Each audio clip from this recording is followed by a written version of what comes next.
Pledge of Allegiance.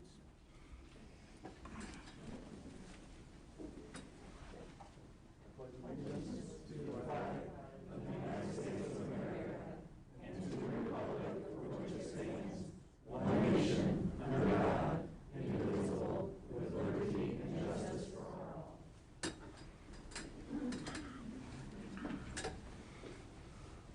Entertain a motion for the approval of the agenda this evening. I move the board approve the agenda as presented. Second. Sandra, when you are ready. Andy? Yes. Kimberly? Yes. AJ? Yes. Drew? Yes. Angie? Yes. Nick? Yes. Motion carries. And moving into honoring excellence this evening. Good evening, everyone.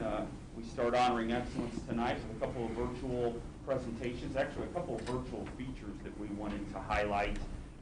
Some of you may have been able to see last week we had huge news from the volleyball team at Liberty North High School as we had our first ever Evelyn Gates Award winner, and that being Addison Beagle, senior at Liberty North. That is the best high school volleyball player in the Kansas City Metro. So a huge honor for her. We were there, we had the announcement, and then we had a chance to catch up with Addison just yesterday.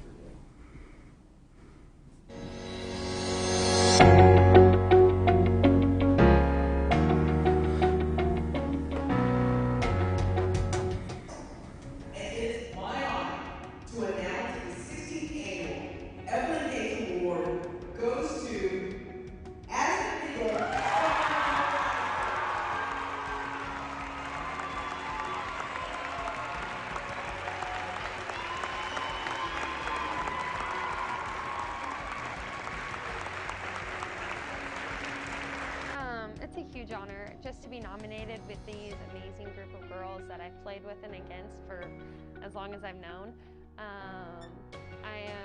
It's such a testament to the program Coach Shannon has created and the work my teammates have put in to make a name for ourselves. Liberty North is such a family, and I'm so happy I got to be a part of it. Yeah, it was, I'm super happy. Like Liberty, the community that Liberty and Liberty Public Schools has is just amazing. Like we had that big rivalry between Liberty and Liberty North, but in the end, it's just truly amazing for our athletes here, amazing for their athletes at Liberty.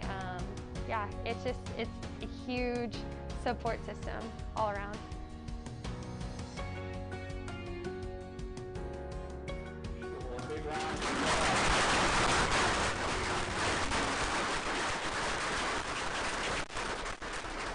And what made that morning even more special, as you see, thanks for sharing that, Brian, is the fact that we also had Liberty High School junior Ashley Mullen as one of the 4 finalists in the Metro. So Liberty Public Schools with 2 of the 4 best volleyball players in all of the Kansas City Metro. That's Missouri and Kansas.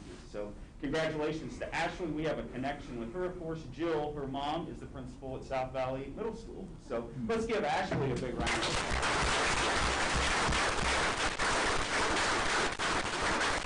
And for those young ladies, I saw Addison yesterday, and she signed her letter of intent to play volleyball at Drake.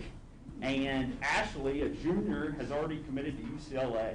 So very, very impressive young ladies. So kudos to them. Also, I'll tell you what, any time that I need to get a smile and get a push of positivity, you just need to go over to the Early Childhood Center. Last week, Corey Thomason and I headed over there to give everyone an update of the happenings at truly a gym in LPS. So, Brian, if you could roll that.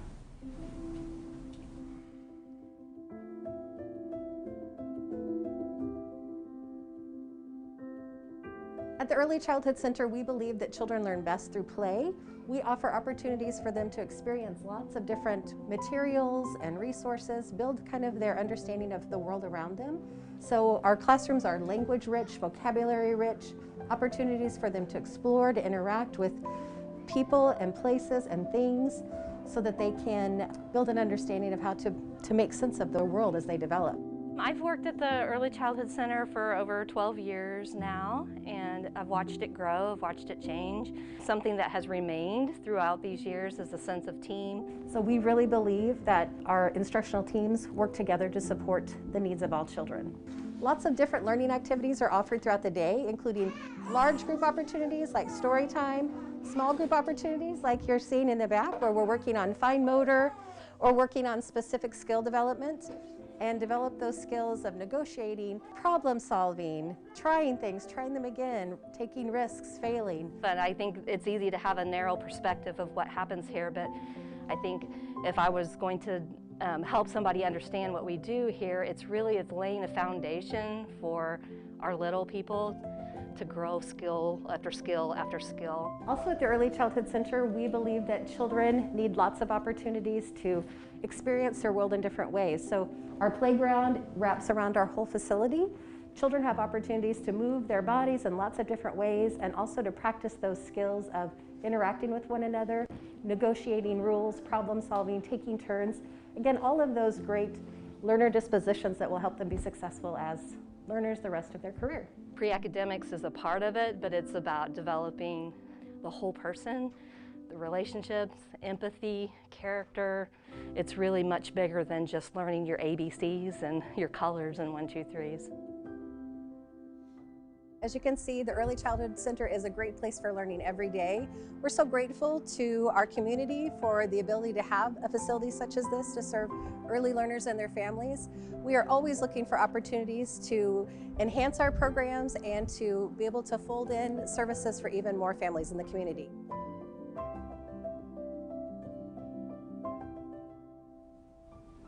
So before that interview, Dr. Burke said, I can't do this. I can't. I said, I talked her into it, and I just shared this with her earlier today, and she was amazed at how she did. I gave her a thumbs up. So that wraps it up tonight. Again, the hashtag we've been using really since the start of the pandemic is, hashtag share the good LPS. And as you can see, the good is there, and we will continue to do that. So that concludes Honoring Excellence for tonight. Thank you, Joe.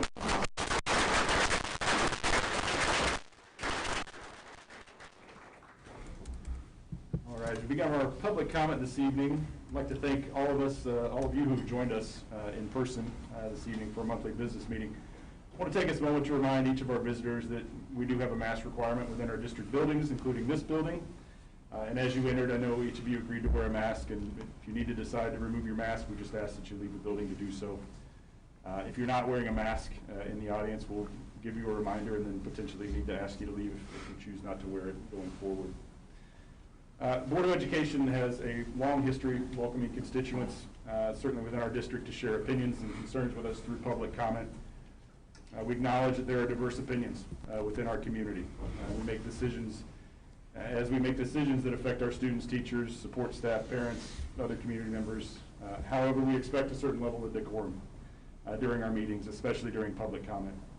And while each of us in this room and online may not agree with everything that someone says, they are here with a specific need and are seeking to have their voice heard. And if there are outbursts that occur to create an atmosphere of hostility, we as a board may seek to restrict or end public comment.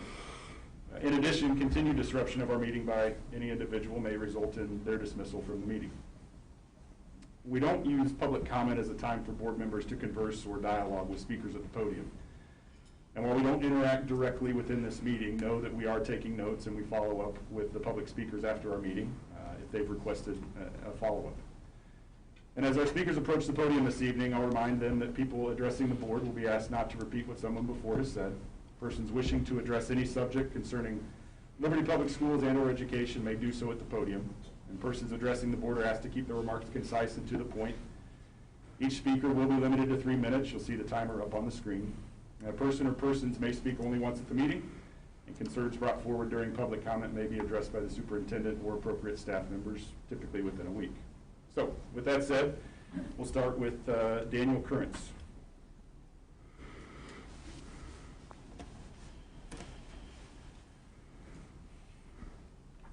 Good evening, my name is Dan Currents. I moved to the school district in 2006. Spent 11 years in the school district, had 3 sons graduate from Liberty High School. 2017, moved to Central Missouri to care for elderly parents. And in 2018, found myself on the school board at Eldon R1 School District. Became president in 2020 at an opportune time, obviously, as you all are well aware of the decisions that had to be made through 2020. And I just wanted to share with you a little bit of my experience, different part of the state, obviously, but as a school board representative, I can empathize with the decision process you have to go through. So we had students seated in summer school in 2020, no masks. We worked with the county to find acceptable guidelines that they would find acceptable, and that's what we chose to do. Summer school went great. We started August with the same policy, basically mirrored. We had instituted more, obviously, for busing and things, but we used the same policy in 2020, going into the fall. And like contact tracing started to become an issue. It really rose going into October. By early November, it was really high. And I called, as president of the school board, I called for a vote in November of whether we should add masks as a requirement. And so we heard public comment. I called for the vote. I voted in favor of masks, along with one other person. 5 voted against it. In December, our numbers of contact tracing were down as low as they'd ever been. And I returned to the December meeting and said, I'll never bring it to a vote again. Because had my position passed, we would all congratulate ourselves and said that masks worked. As it turned out, masks had nothing to do with the numbers going down. And I think that's pretty consistent with what we see across the country, really around the world too. So we returned, after my parents' passing, we chose to return back to Liberty School System this summer so that my daughter, who's in 8th grade, could finish school in the Liberty School System. And I would just encourage you to consider the position on masks. The data does not support lockdowns. It doesn't support vaccine mandates. It has not supported mask mandates of having any attributable change to the way the peaks, the waves come and go with COVID, and I would just encourage you to continue to consider that, to making masks optional and allow the parents to make the decision what's best for their children. Thank you. Thank you, Mr. Kurtz. Jane Boswell. Good evening. I'm Jane Boswell, and I want to, before anything else, thank all of you so much for the incredible job you've been doing, particularly during some tough times. I taught for 30-some years, and tonight I just wanted to briefly talk about this whole discussion of CTR and the curriculum and race relations, because I'm just going to speak to my own individual experience. I taught American history, and I taught the Civil War, and I never held back, ever, not even a little bit.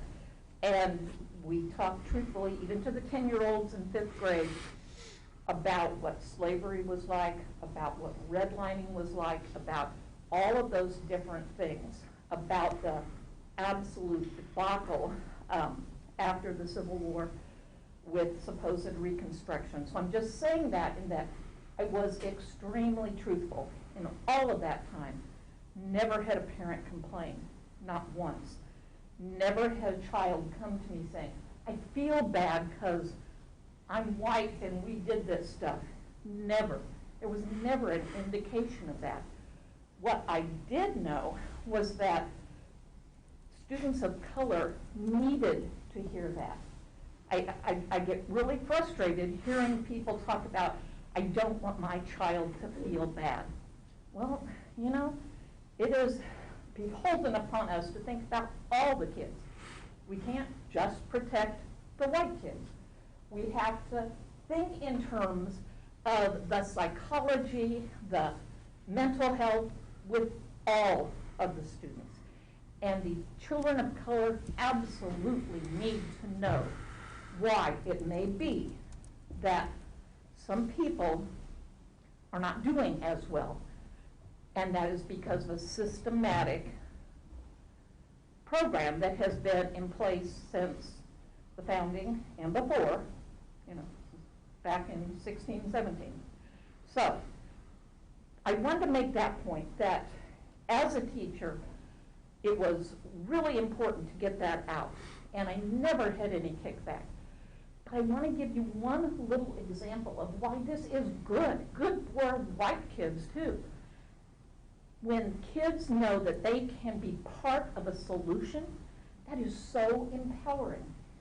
And one year, teaching 5th grade at Alexander Donovan, I had this wonderful little girl, white as can be, but as we were doing our Civil War program, she came to me ahead of the time and said, I want to take up a collection to stop slavery.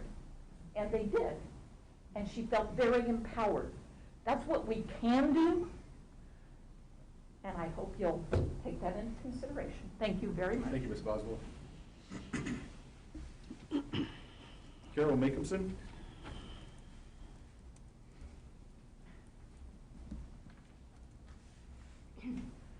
I am grateful to live and have worked in a district where the school board adopts and implements effective policies, where the administrative team supports instruction guided by policy, and library media specialists follow policy in selecting resources to meet curricular and student needs.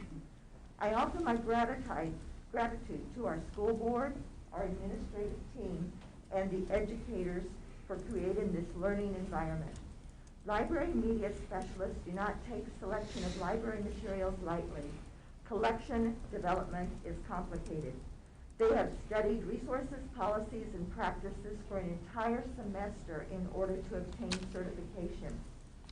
They value the tenets of students' right to read and intellectual freedom. The first principle learned is that professional expertise must override personal bias. They work hours selecting the highest quality materials to support curricula and meet the needs of students whose ages, learning styles, interests, sexual identities, and maturity levels vary. In particular, building high school collections is difficult as they must be robust and varied to meet the needs of this diverse student population and support the breadth of high school curricula. The selection process involves creating files of books, video, and digital resources, periodicals, and others for possible purchase. This is done by reading print and online reviewing sources such as Booklist, School Library Journal, Publishers Weekly, and Kirkus Reviews. In addition, possible selections are collected from textbooks, conferences, other professionals, award reading lists, and workshops. Finally, decisions are made and resources are ordered. I understand that the district currently has one title that has entered a carefully delineated review process following policy. Despite what the press reports, I understand that this book has not been pulled from the shelves of either high school. Despite social media claims, the title is only available at the district's high schools. During the 40 years I worked in Liberty Public School libraries, I saw this review process work again and again with differing but fair results that were all student-centered. My hope is that this title will get a fair review and that the outcome will be accepted for the sake of our students. My greatest desire for our students was voiced by Hermione Granger in the book Harry Potter and the Chamber of Secrets. When in doubt, go to the library. May our libraries be places where students will be accepted unconditionally and their needs will be met. I thank you. Thank you, Ms. Macomson. Beth Farr.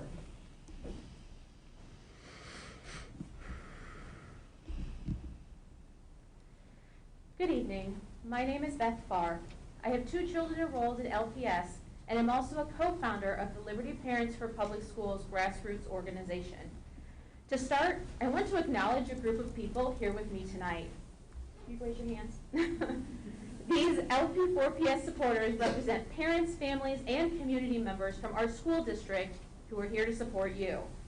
Though we may not always be as loud as others, we are strong LPS advocates. We are aware of the negativity some people are promoting, and we will not idly stand by and watch that negativity impact the school board and district we are so very proud of.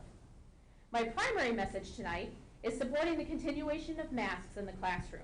I have statements from two group administrators on this topic, Ashley Bro, a family nurse practitioner, and Megan Hammond, a pediatric nurse who has worked with cancer patients for over a decade. First, Ashley's statement. With the level of transmission we have in our area, continuing to mask is what makes sense. Infections are again climbing, with a noted increase among children and a widely predicted surge in the coming months. There continues to be outbreaks and clusters of cases in schools that are not masking locally. Kansas recently shared statewide data on schools that have mask mandates versus schools who do not. It is clear that the schools without masks are indeed having more cases. Right now, we do not have enough children vaccinated to justify not wearing masks. CDC guidance that was updated November 9th still recommends a layered mitigation approach, even when considering vaccinability for the 5 to 11 age group. Now, Megan's statement. I cannot express enough the importance of protecting our most vulnerable populations. Children with cancer, immune disorders, and other vulnerable diseases can and do go to school. Children who have parents with cancer and immune disorders also go to school. They must be considered in your masking decisions. To those that oppose mask wearing and saying their freedoms and their children's emotional health should take precedence over the protection for our community, what about the emotional health of the children who come to school to learn but want to keep their families safe? Or the child with cancer who still wishes to live a normal life and go to school? What about their freedom to learn and grow in a safe atmosphere? We are just starting to have the chance to vaccinate our children ages 5 to 11. The ones who have already started the vaccination process have 4 to 5 weeks before they are protected. Children who start the process later will not be fully vaccinated until after winter break and into the new year. To assume that we can take away masks prior to all children having the opportunity to get fully vaccinated is irresponsible and frankly deadly. We are so close, but that does not mean we should jump ahead of this and act in haste and reverse the hard work we've done in keeping our children and community safe. I thank you for your time. Thank you, Ms. Barr. Karen Botts.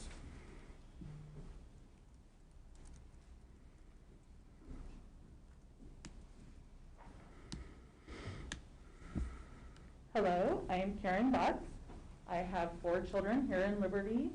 One has already graduated, one is going to Liberty North, another is at South Valley, and lastly, my 8-year-old is at Ridgeview.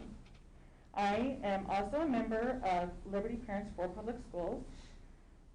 In addition to our activism, we also organize acts of kindness for those who tirelessly work every day to teach, support, and care for our children throughout the Liberty Public School District. Our second project this school year, we decided to show our support and appreciation for the district's librarians and library staff. In a 2-part project chosen by our Kindness Committee, we asked parents and community members to send thank you notes to district librarians to express our gratitude for all they do to enrich our children's lives. Then we also asked parents to submit words describing their students' library staff. We took those words and created a wordle, a piece of art made up of descriptive words that were submitted.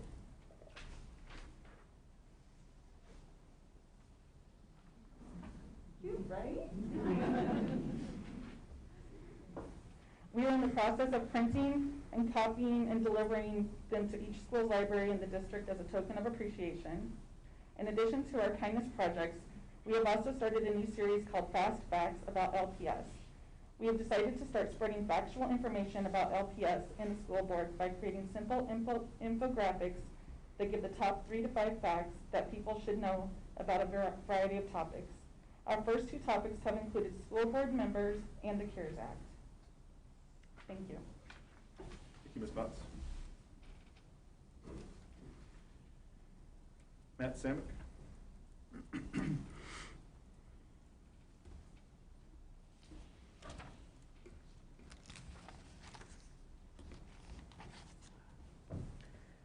Hi there, my name is is Matt Samick. I have one child in this district, and I would like to give a quick message in the encouragement of honest and sincere cooperation with and in support of our public schools. I'd like to supply some context on claims that were made at the last board meeting and supply some overall context for background activities around our school community.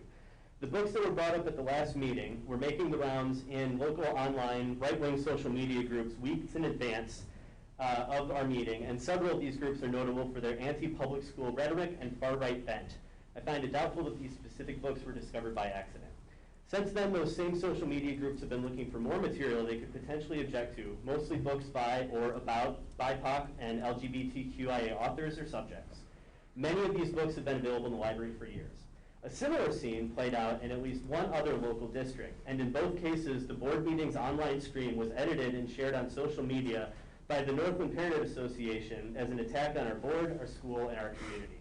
The Northland Parent Association, for those of you who don't know, is a nonprofit corporation created this year by a former Republican state representative who's also representing the NPA in their lawsuit against required masking in our district, and is led by a list of local right-wing political operatives and advocates. Objectives to available material, required masking, and the effort to force the label of critical race theory on district programs are each their own issue, but they're also part of a larger effort to encourage distrust and anger towards public schools, to reduce the support of public schools in favor of school choice, a movement that wants to weaken community-based public schools in favor of the ability to funnel taxpayer funding to private schools that are not held accountable for their practices or programs. Agencies like Missouri Proper, the Show Me Institute, and the Northland Parent Association work behind the scenes on these efforts in both obvious and subversive ways. The one-sided community listening session sponsored by Missouri Prosper here in Liberty last summer being one example. In each of these cases, the objection doesn't need to be unified, it just needs to be mad. All of this flies in the face of our unity as a community, because that's what we are, and a functioning community considers a range of voices. We need as many people as possible to be part of this conversation, but it must be a give and take, which is not what we have seen. I resent the claim that these objections are speaking for the parents of this community or that they're acting in the best interests of our children. I'm a member of the community and a parent, and their claim that their legal action to suppress required masking in our community schools is on my behalf.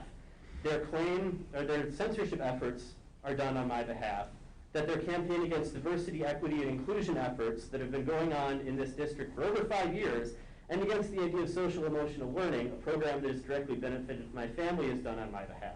The claim that medical recklessness, censorship, and knee-jerk fear-mongering represents my interests and those of the thousands of children and families in this district is insulting. I encourage people to not allow themselves to be distracted by the rage and fear language of those who want to dominate, not cooperate for our community's best interests and efforts, and instead extend a hand to those who would participate in our educational community honestly, civilly, and in good faith. Thank you, Mr. Samick.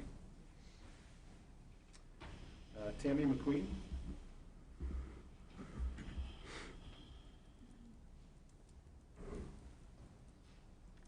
Hi, my name is Tammy McQueen.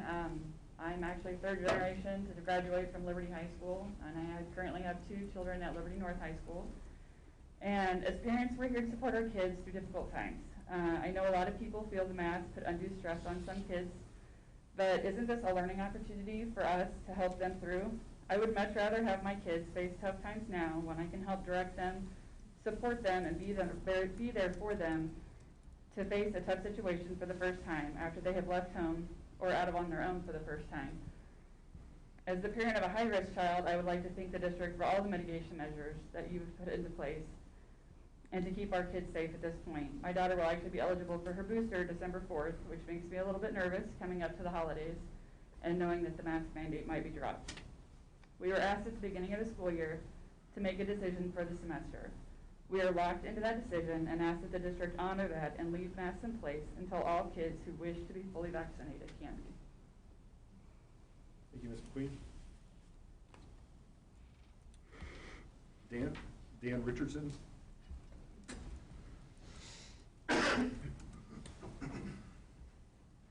Thank you. I'm Dan Richardson, and my wife and I have 4 kids in the district, from high school to middle school to elementary school. The twins actually went to the Early Bird Learning Center, so we've been the beneficiaries of what I'm sure are millions of little decisions this board makes all the time, and I would like to thank you for that, for those efforts tonight. I want to voice my support for teachers and administrators, and I assume what you're doing now is what I tell my kids to do all the time, evaluate things, and sometimes the hard decisions, the right decisions aren't always the hard decisions, right? We tell my kids when they're dealing with conflict that sometimes you have to make the right decision even if it's hard. And I ask you guys to do the same and look to science and not necessarily anecdotes for those evaluations. Because I don't know if masks are the most effective way, but I assume and I hope that this board would look to epidemiologists from institutions and institutions of our government to determine what masks look like, what vaccinations look like, and not be led by politics and vitriol and venom and anecdotal things. And my son will come home and tell me he got in an argument with a friend, and I will tell him, well, what is both sides of the story? He's venomous and angry at me for not assuming what he says is true. So the anecdotes he tells me aren't always the truth. There's always two sides of the story. And I ask him sometimes to make decisions that are based on things that are hard for him, look deeper at the issues, and think of other things. So I assume and I hope that the goals, whether it be critical race theory or library books or masks, are driven, and I assume this board is driven by the goal to teach our kids in a full and wholesome way, to keep them safe, keep teachers safe, keep the administration safe. And I think I would trust that you're making those decisions based on science and reason in those schools. And I assume you are, and I assume you don't have some motivation to do ill to my kids or to cover the bottom of their faces for some nefarious reason. I assume you're doing it in an effort to make them safe, make the learning environment safe, make lots of people have access to the learning environment in a safe and productive way. And I ask you to continue that research and looking to science and experts to gather the opinions you need and the research you need to apply it to our situation in Liberty, despite what might be some very loud and vitriolic people who might tell you otherwise based on their experiences. Thank you. Thank you, Mr. Richardson. David Gobin.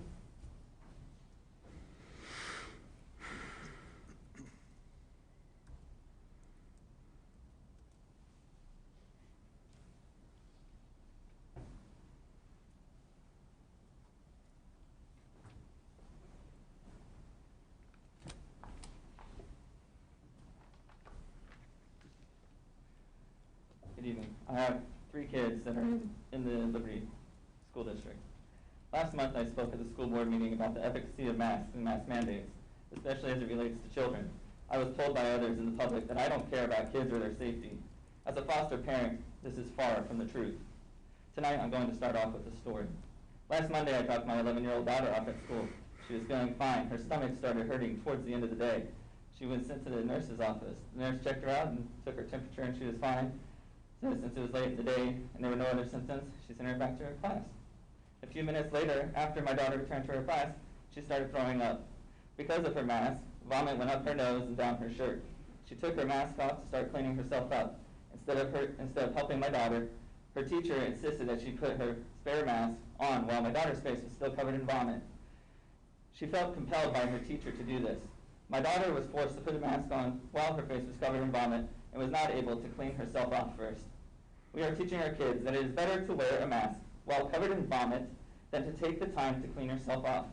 That a disease that is, according to the CDC, less harmful than the seasonal flu, for them, we stop with a mask. Does that sound right to you? I care about kids. I care about their mental, social, emotional, psychological health, along with their physical health.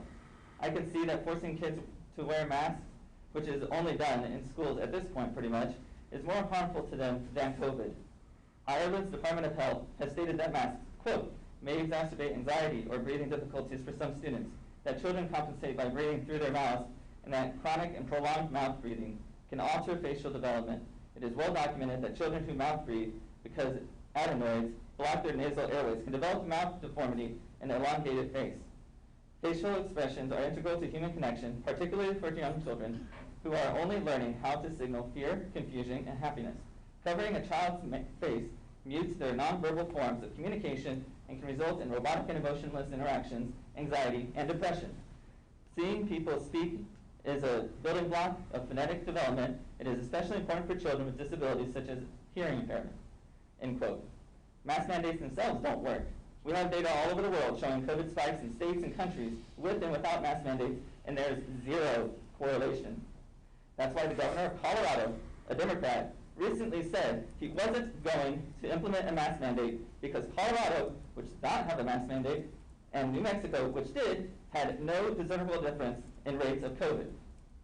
We elected you to lead us, not to just do what the Clay County Health Department says, which just does what the CDC says. We have the data. I'm just asking you to look at the data and all of the benefits and drawbacks of a mask mandate and make your own decision.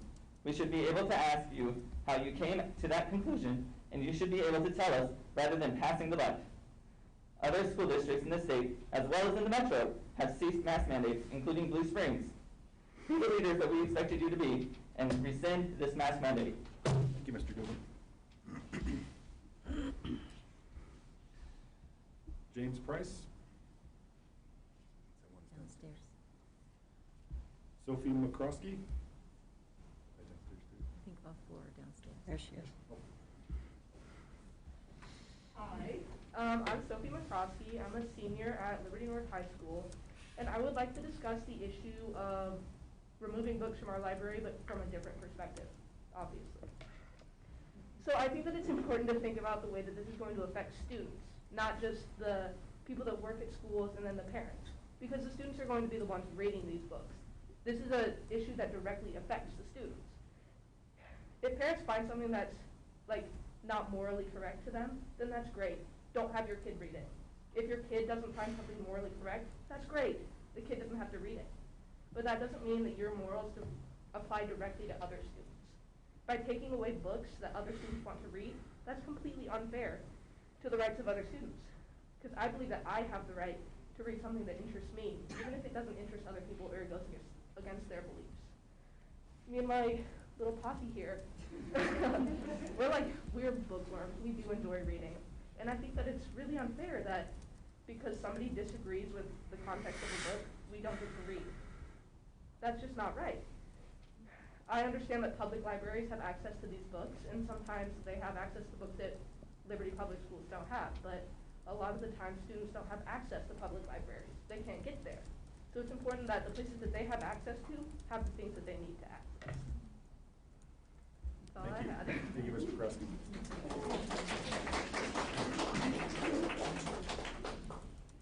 So Sandra, I've got 5 more. You think they're all I downstairs? believe they are all downstairs. Okay. So how do we need to handle this? So if someone would be willing, we are at capacity in our room. Okay. To be able to switch out and allow those who ask to speak to also come and speak. Okay. So we have 5 individuals downstairs. Fire code says we're at capacity in here. If there is an individual or individuals willing to give up their seat or spot in this room, I don't even know if it's the seat, we could allow them to come and speak.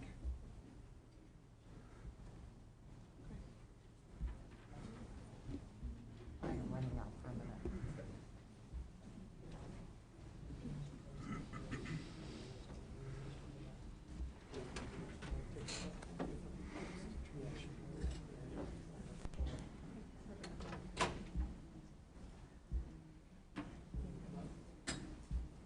Mr. President, James Price is here now. Okay. So if we want to go ahead. Sure. James Price?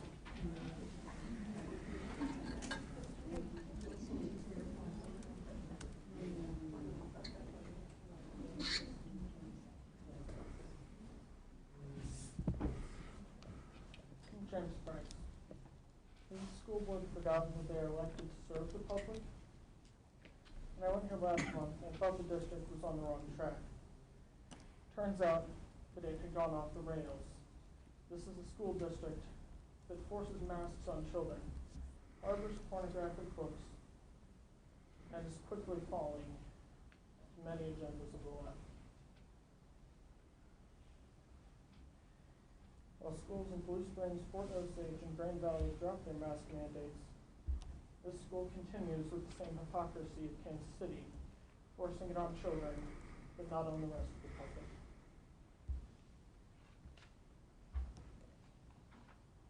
this can only be for one thing: forcing control over children to make sure that they stay with the agenda.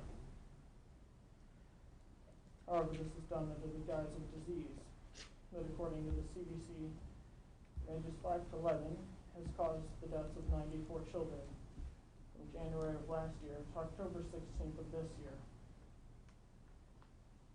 This has to be filtered out for false positives and things that were presumed to be COVID.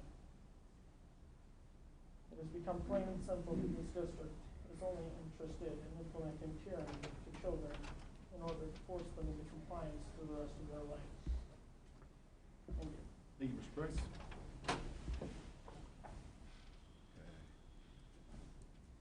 Leah DeGarmo? Couldn't hear you. No, can't hear. Leah DeGarmo? Yes. Thank you. Hi, my name is Leah DeGarmo. I'm a senior at Liberty North High School, and to be honest, I just came here because my friends and I wanted to see how the meetings work because we've never been here before, and I didn't really have anything prepared, but after being here, I would just like to express my disappointment in lack of student representation here. I mean, everyone here seems to have, children in the district, their parents, or they've taught here, but I don't really, besides, my friends, I haven't really heard from any students, and I haven't heard of any students getting their voices heard by the school district in particular, and I just think that the school district needs to do a better job about making sure that the students' opinions are heard and not just the parents, and I especially think that people outside of our district and people who aren't part of our community shouldn't have, let their voices be heard more than a student's voice. And I think that maybe we should try and, get surveys sent out to students and see what they think about, mask mandates rather than just parents, or books in the library, or just anything in general, because we're the ones who are going to school every single day, not anyone else. We're the ones who are experiencing every single thing that goes on. That's all. Thank you, Mr. Arnold.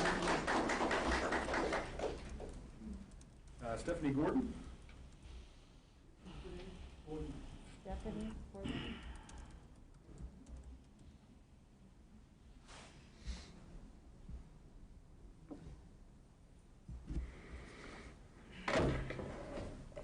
Again, I'm back. I don't care what other people say. Make it optional. It's old. It's ridiculous. I'm tired of calling you. They're my kids. I should decide. You guys are being psychopaths at this point. Thank you, Ms. Gordon. Karen Ritter?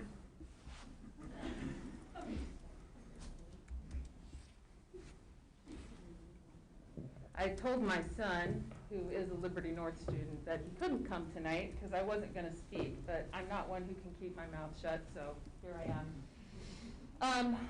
Am I allowed to speak on two things, as long as I keep it within 3 minutes? Yes. I am the mother of 4 children in the district. I have a junior at Liberty North, an 8th grader at Heritage, and I have a 4th grader and a 2nd grader at Franklin Elementary. It occurs to me, as I've listened to these issues and people downstairs spouting back and forth, that they all are the same thing, which is about control. And Lord howdy, we would all love to be able to control this situation, which has been completely out of control over the last 18 months for all of us. So the first thing I'd like to say is thank you so much, Liberty School Board, LPS District, all of the people who have worked so hard to make incredibly difficult decisions during an incredibly difficult time. I have never been more proud to be a Liberty resident than in the last 18 months. I have family that lives all over the city. And we have fared so well here in Liberty, but a part of all of this is, yes, our right to speak, but also our decision in a democracy to give up control. So when we voted for all of you, we gave up that control. And I would like to say, I respect your authority in this situation. And I think that is what it comes down to for me, is to respect the authority of those in charge to make the decisions. so in this, I have respected a couple of things. Number one speaker earlier talked about the process for choosing books in our library, right? And I'll read you guys what I wrote off Facebook when I found out about last month's meeting. Oh, sigh. Seriously, they obviously didn't read Fahrenheit 451, which is also in the library at Liberty North. I know, because my son brought it home to read for fun this year, along with Deliverance and Catcher in the Rye, and several other books which I'm sure have been considered inappropriate reading at one time or another. If they're so concerned about it, here's my suggestion of how to deal with it. Step 1, read said book after your child does. Step 2, think about what you read. I know that's the hard part. Step 3, discuss it together. Step 4, accept that your high schoolers are not children anymore and are growing up in a different world than you did, one in which those books reflect. Our children are all living in a world that none of us expected, none of us wanted to live in, and we still don't want to live in it. Truth is, though, I fervently believe that vaccines and masks are the way to get us out of this. So I encourage you again, with all these other speakers, to please cautiously consider your authority, use it wisely. My young children have gotten their first vaccine. They're excited about that. They can't get their second ones until December 2nd, and they are almost the first people in town who got their vaccines. Thank you, Ms. Ritter. So, thank you. Erie Rash.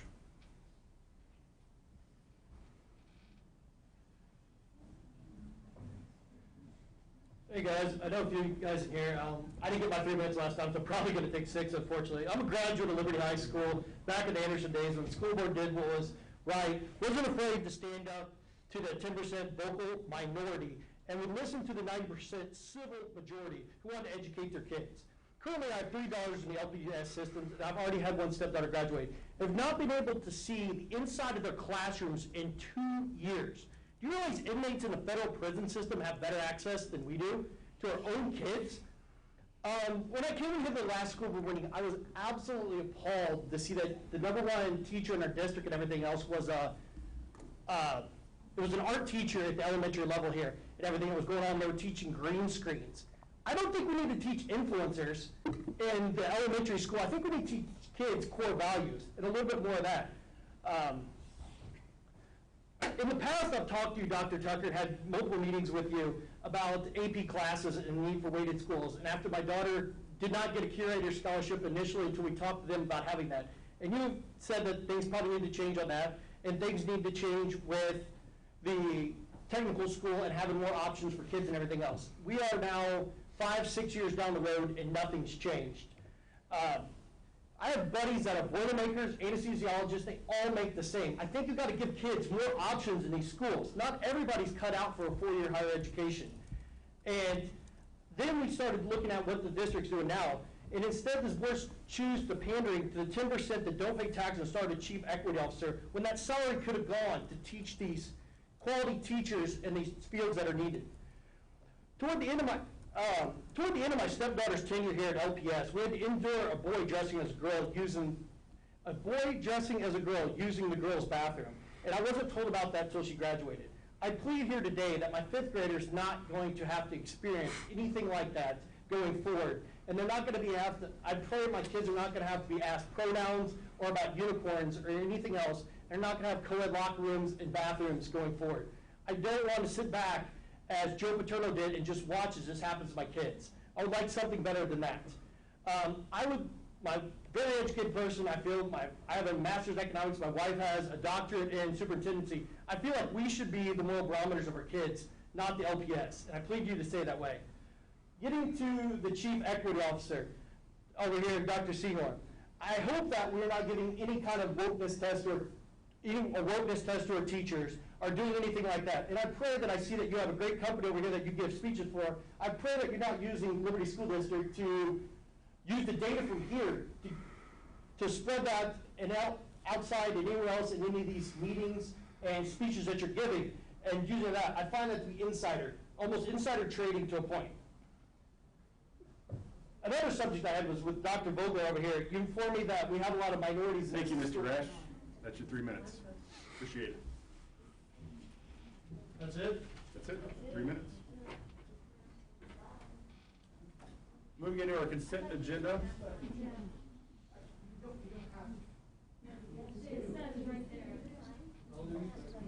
Our adopted rules of parliamentary procedure, Robert's rules, provide for a consent agenda listing several items for approval of the board by a single motion.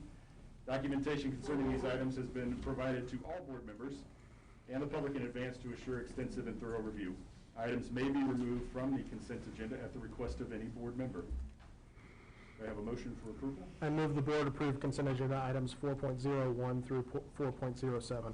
Second. Sandra, when you're ready. Andy, Yes. Kim Marie, Yes. AJ, Yes. Drew, Yes. Angie, Yes. Nick, Yes. motion carries. And moving into reports from the administration, starting with innovation and learning. We will welcome Dr. Moore to the podium to provide a report on our Innovation and Learning Department. Thank you. Good evening. We have 2 annual reports for you this evening, special programs and special services. We appreciate you taking the time to review the work from Dr. Meisenheimer and Dr. Cook in these. Also included in the board report is the percentages for parent-teacher conferences. As is typical, our elementary participation was very high. High school numbers were much lower.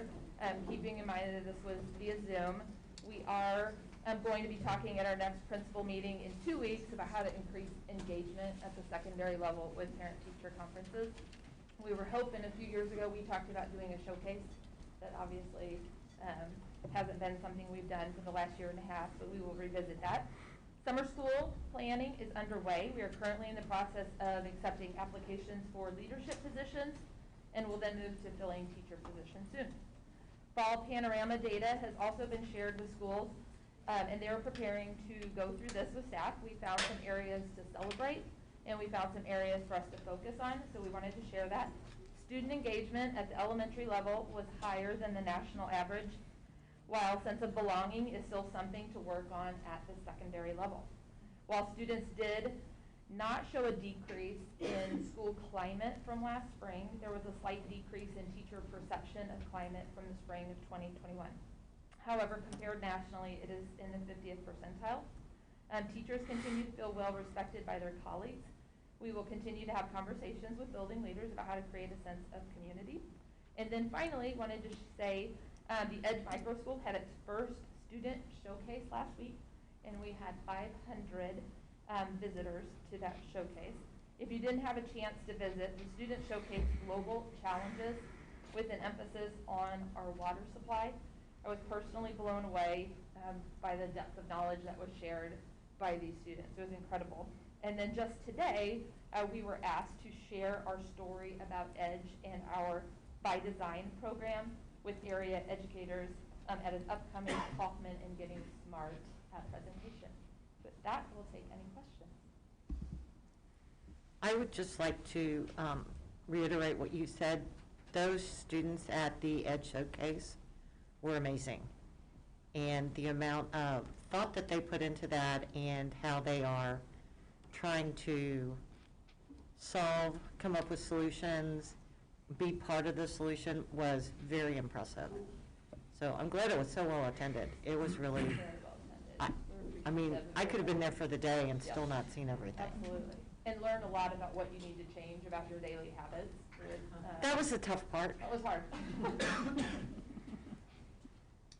Other questions of Dr. Moore or Dr. Westphal? Thank you. Thank you. Into the equity report next. Dr. Dixon Seahorn will welcome you up to the podium for the Office of Equity. Good evening. So good to be here with you on today. I'm going to only address one aspect of my report because I think it's probably the thing we've been kind of building up to this point. And that would be the equity action plans that I've been talking about in terms of the planning that has been underway up to this point, and now we are in go mode in terms of implementation, whether it's leaders and their various teams, directors, and the departments that they represent, We are now putting equity into action. This is, as you know, our second year of equity action planning, and so I wanted to just bring your attention to the different categories that are represented in terms of all of the plans that have been developed. So there are a total of 31 plans across the organization. 19 of those come from schools, and 12 of those from departments. And within the different categories that we have, there are 3. So plans fall under the category of professional learning. That's about 61% of plans. Or classroom and school community, that's about 23% of plans. And then family and community representing about 16% of those plans. So you see some of the themes that keep coming up in those plans that I have mentioned in this report. And then also I've shared with you the various schools or departments that have that as a focus area. So whether it's professional learning, emphasis on equity within the classroom or school, or emphasis on equity with respect to families and the community at large. So just wanted to share that as a highlight for you on this evening, and I'll take any questions if you have them. Yeah, and Dr. Dixon-Sehorn, those equity plans, those were determined, those focus areas were determined by those buildings and organizations, right? They made that decision, this is where they wanted to focus based on feedback internally. Absolutely. So we had our first round of plans last school year. Those really were kind of a natural progression from the equity talks that we had as I transitioned into my role. And then this year, it's kind of like point 2. So some plans have a similar focus area, and then they just added on some additional pieces, and others have started from scratch with something brand new. So yes, the focus area came from the respective school leader and their teams, or the directors, or in some cases, cabinet members that oversee various departments. Yes. Thank you. Dr. Sehorn, I see meat really being put on the bone, some detail. I've got a lot more reading to do, but what I've read so far, I'm deeply impressed. Yes, and that's, again, thanks to our DOT members and just deeper thinking about what it really means to put equity into action. And so this is really the hard work and the hard work that I talked about in my first year of my role as equity officer. So we're seeing it in action. I just want to reiterate, looking through all the plans, it's exciting to see this step, right, where we're actually setting those plans and those goals and how we're going to do it. And so that represents a lot of hard work from you and your office, and so I just want to say thank you. Thank you. I just had a similar comment. I read through all of them, and I'll probably go back and read them again. I thought it was interesting how there was such a different flavor for each school and how they were approaching the issues. It was illuminating to see the different things that they're working on. And I just appreciated how much of a focus there was on belonging, and and that being the core of what we're trying to accomplish with equity. It really came through. Absolutely. That ribbon of belonging is really interwoven all throughout the plan. Other questions for Dr. Dixon-Sehorn? Thank you so much for your time. Thank you. Moving into 5.03, the finance report. We'll turn it over to Ms. Cindy Sullivan. We're going to hear a little bit more from finance later on as we hear from our auditor, but we'll turn the podium over to you. Thank you. Good evening. In addition to my report, I wanted to provide a couple of other updates to you.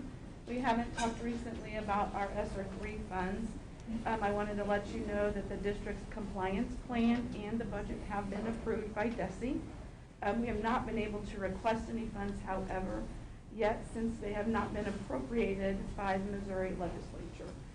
We received an email today that indicated the governor and key legislative leaders are aware that there is a March 24th, 2022 deadline for the appropriation in order to award those funds, and that they are making plans to get that done. So that's where we stand with our ESSER 3. As a reminder, the district will receive approximately $2.3 million in ESSER 3 funds. So I wanted to give you that update. Also, the state adequacy target, which, as you know, is the basis for the state foundation formula funding that the district receives, which is a very large percentage of our revenue, is recalculated every 2 years. This was a recalculation year, and I did want to let you know that the funding level will remain at $63.75 for weighted average daily attendance for FY '23 and '24. So that source of revenue is flat and is dependent upon growth or decline in enrollment and or withholding. So it will change according to that, but that is news that is helpful for us as we project our budgets going forward. So I wanted to update you on that. As Dr. Tucker indicated a little later this evening, you will be hearing from Brian Eckhoff from Westbrook for our audit presentation. And with that presentation pending your approval of that audit, we have wrapped up FY '21. All final expenditure reports and state reporting and federal reporting has been submitted and approved. So we're looking forward to putting that one away. And finally, last night the Audit Finance Committee met with Brian as well and did receive that audit report. They were very happy with it, had good conversation with him, and met and decided to accept that. They also did not have anything else to pass along to you. And with that, I would be happy to answer any questions you might have. No questions, just appreciation for your team and everything you guys do. I know from an audit standpoint, that's a lot of time, and thanks to the Audit Finance Committee for spending their time to review it as well. Yeah, both on my team in the Business Services Department deserve a tremendous amount of thanks for the success of that audit. And of course, the Audit Finance Committee every month looks at all of our financial reports and are to be thanked for that service as well, because that provides a lot of assurance to you, I believe, and as to the reliability of our financial statements. Thank you. Thank you. The 504, the operations report. Mr. Anderson, we'll turn it over to you. Good evening. Just a few items I wanted to highlight out of the operations report, and a couple things that weren't in there. The first thing is just to update you on kind of some of the recruitment, retention, hiring challenges that we've had over the past many months. And just, one of the things that we had talked about is really trying to shore up some of our processes. And I'm really pleased working very closely with Dr. Vogelaar and Christelle William on his team, and then several members of our team have come up with a plan to really kind of holistically look at kind of shoring some of those areas up, and had some conversations yet this week, and really feel like we're on the right path there. So I think that was the last big leg of that stool, at least initially, to kind of help us move forward with, I think, more streamlined hiring practices. Also, two items somewhat related, both nutrition services and purchasing. Nutrition services, this was on consent. We did find some food procurement, supply chain, kind of rectifying some of the holes that are in our program. We have 4 vendors that we just entered into relationship with. That's taking the place of the one vendor that we had previously, and that really takes care of about 90% of the product that we had been procuring previously. So again, special thanks to the folks in Nutrition Services for creatively kind of taking that approach, and again, having 4 vendors better situates us to have some redundancy in our purchasing. So I think we're better off going forward. And also with purchasing, this is mentioned in the report, we're really seeing some, especially with respect to commodities, some backing up in the supply chain. It's obviously in the news. We're seeing some cost uptick as well. So just to make sure that you were aware that that is indeed affecting our operation. Last, facility master planning. I won't speak much to that since Kevin Nelson with Hollis & Miller will be here briefly. But just again, that process continues to move forward. He'll do a really good job here in a little bit, giving you an overview of kind of this conclusion of the third phase of that project. And with that, I'd be happy to take any questions. I don't have any questions. I have just a quick comment. I was excited about the upgrade in security lighting at the DAC. Yes. So we don't have the problem at night anymore? We came with upgraded cameras as well. So, okay, yeah. Great. Good to know. Okay, thank you, Mr. Anderson. Into 505, the Human Resources report. Dr. Vogelaar, welcome to the podium. Thank you very much for the opportunity to share an update with regard to the Human Resources Department. As far as our strategic plan goes, I want to focus on the Grow Your Own programs. We are well into our marketing phase for the Grow Your Own for the Students of Color Scholarship. That's off and running, and I'm very pleased with the work that B. Rosecrans and the rest of the steering committee is doing to lead that effort. On the administrator side of Grow Your Own, we've revamped, as you know, the Administrator Leadership Academy. Our next Leadership Academy session is coming up in a couple of days, And for that session, our members of this cohort will have a chance to hear from a representative sample of principals in terms of what they need in their leadership teams. Give them a chance to hear directly from them and ask questions about things that those teachers can be doing as they lead in their schools to prepare them for those opportunities. So special thank you to those principals who are willing to come in, give reflective thought to what it means to lead a school in partnership with the leadership team surrounding them. So it should be a good session coming up in a couple of days. With regard to other aspects of the update, obviously our enrollment, our health insurance enrollment was a big part of our fall work. I want to thank Christelle Morgan and Rebecca Fisher, who's our wellness coordinator, as well as Julie Childs, who is one of our benefit specialists, as they led the charge in equipping our employees to make their selections on the health care plan for plan year 22, which starts January 1st. They personally led 25 information sessions to help equip our employees in their work, and I'm very pleased to say that as a result of that, we received very favorable feedback from our employees in enrollment. We did see an uptick of about 3% increase in the 2 fully paid medical plans for the school district, which we anticipated that. A decrease of about 5% in our buy-up medical plans, and about a 1% uptick in those who are waiving insurance altogether. As a district, we were hoping to see our employees take advantage of the high deductible health care plan, and they certainly have done that. So we're pleased with those results as well. There's other information in the report. If you have any questions, I'll be glad to answer that. That's a summary of the HR report for this month. Questions for Dr. Vogelaar? Sub-fill rates, are they getting any better? No, they're not getting tremendous. We did talk about that at length at Team Liberty, and of course we are going to be talking about a proposal that I know Angie Reed, who sat in on the Team Liberty meeting, had a chance to see in full. We'll talk about that in new business as we address that. I will say, if there is good news in that, our staff at the buildings, our administrators, counselors, librarians, they've been dealing with that. It's a heavy load to carry, and they have been shoring up the gap, I think, in tremendous fashion. Should be congratulated and thanked for that. The feedback I am getting from Kelly Services subs as they sub in our buildings is that they do feel welcomed. One of the things our buildings are doing a very good job of is welcoming them into the fold, thanking them for their service, helping them feel appreciated and praised for the work that they're doing. And that does go a long way in terms of the feedback that we get from the Kelly Services subs. They want to sub in buildings that really value their presence. So we'll get there. A multi-pronged approach is certainly the answer.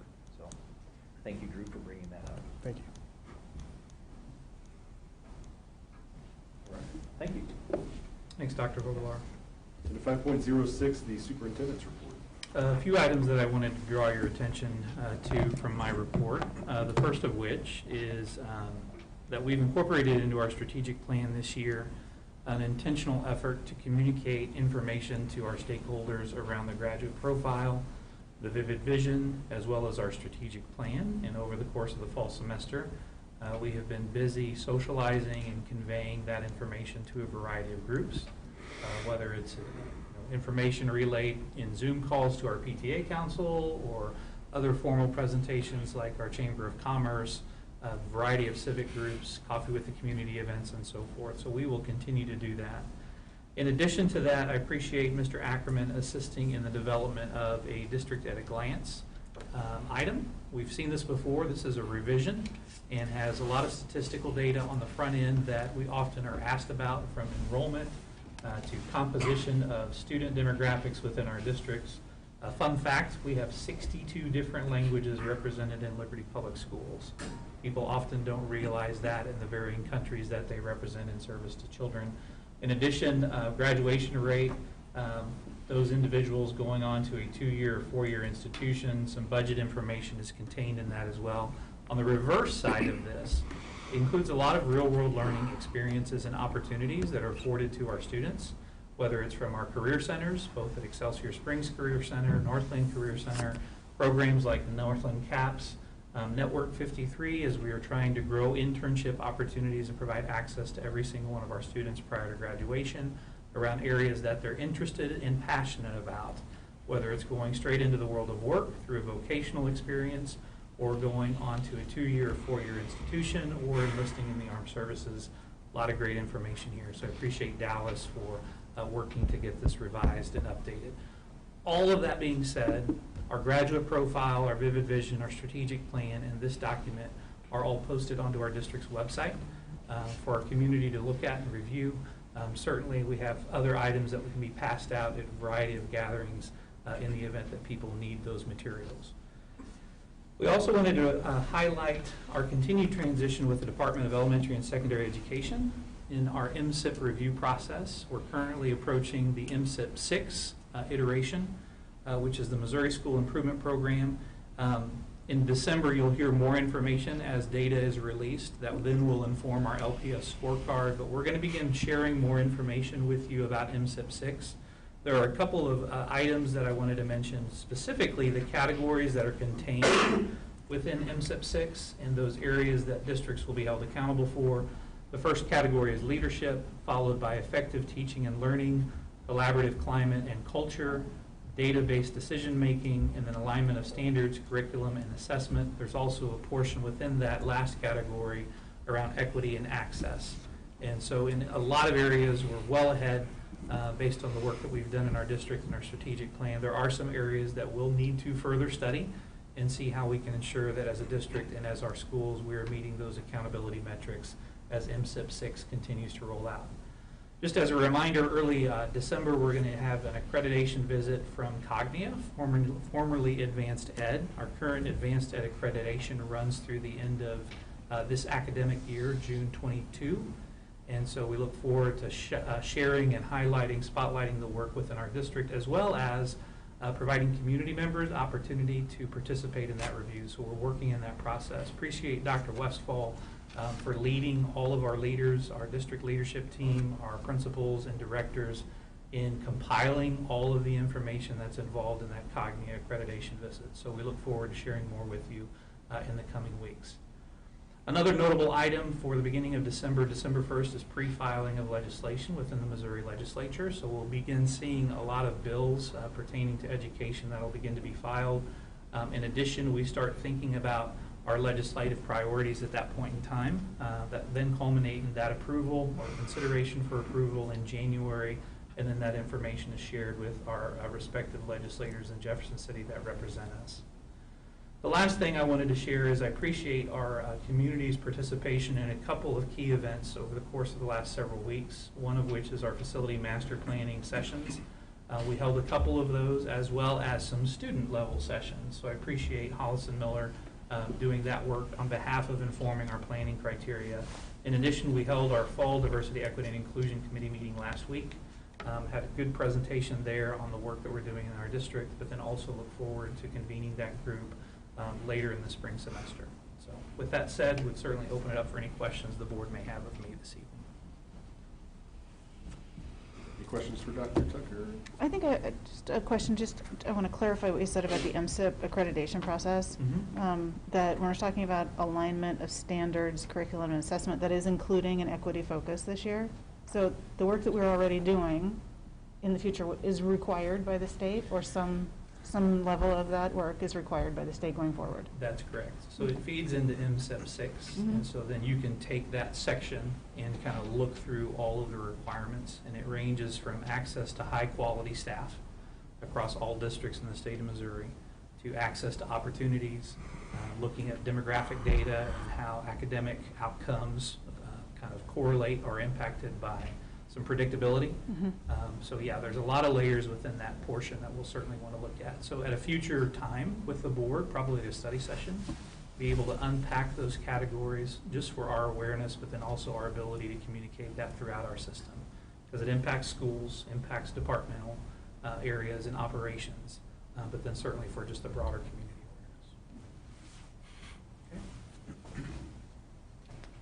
awareness. All right. No further questions. Moving into unfinished business, starting with 6.01, board policy revisions. We do have a policy that we're presenting to you this evening on second read. We had an opportunity to look at this earlier, and the quick version of that is that it aligns our policy to some current revisions within statute as it relates to board candidacy and filing timelines. So we present that to you this evening for your consideration. Any questions with that particular update of policy? I move the board adopt policy BBB on second read. Second. Sandra, when you're ready. Andy? Yes. Kim Marie? Yes. AJ? Yes. Drew? Yes. Angie? Yes. Nick? Yes. Motion carries. And into 6.02 here, the classified schedule, talking about transportation and school-age childcare. Yes, as we've shared with you before, and it's no secret in that this impacts really every sector across the country. And as we think about shortage of staff, vacancies that exist, turnover, and the like, transportation and school-age care are constantly areas of focus for our human resources department as well as our operations team in ensuring we have quality staff in both of those roles or those categories. So we wanted to approach the board with a recommendation in terms of trying to solve some of those hiring and vacancy issues that we've faced, particularly in these two areas. But then also as we look at other areas, we will bring those forward for recommendations or for your consideration as well. Dr. Vogelar, you want to walk us through this evening? Yeah, so these changes, thank you, Dr. Tucker, were exactly driven by the data from our applicant pool and our turnover rates, and it was part of the multi-pronged approach that Steve Anderson has already mentioned to address some of the recruitment and retention issues that we have. Any questions? And when do you plan to put this in place, if we approve it? We are ready to put it in place tomorrow, start of day. Okay. You can't do it tonight? Just checking. I move, can I go? I move the board adopt the revised 2021-2022 classified salary schedule. Second. Second from Mrs. Graham. Sandra, whenever you are prepared. Andy? Yes. Kim Marie?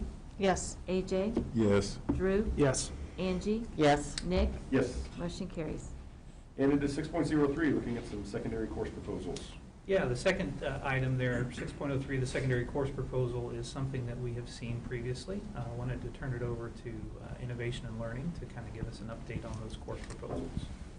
Thank you. So the Chaos 2 class is there for second read, and that is a continuation of a course that you had approved last year, Chaos 1, and so this is the second part for students to continue to get certification and for us to develop an emerging technology pathway for students interested in that line of study. As well, there are 4 courses specific to Edge Micro School that are there for first read. And just wanted to share a little bit. Global Creations is looking at the world of art through a cultural lens and how to use art for a voice of change. Global Math will allow learners to investigate and explore mathematical topics. Global Literature will provide students windows into other cultures from around the world. And Global Leadership will be a dual credit offering that will offer students insight into the nature and scope of what it means to be a global leader in the 21st century. So obviously you see a trend there. We're trying to make classes specific to Edge with that global theme. As you read through those and look at them this month, I would just like to say thank you to Serena Comijas, Emily Bryant, and Enyola Ajahi, who wrote all 4 of those proposals to submit to you tonight. And to be clear, for those watching, CHAOS stands for Computer Hardware and Operating Systems. Correct. Yeah, thank you. I think the kids just take it so they can say, I'm taking chaos. Part 2. Or 2.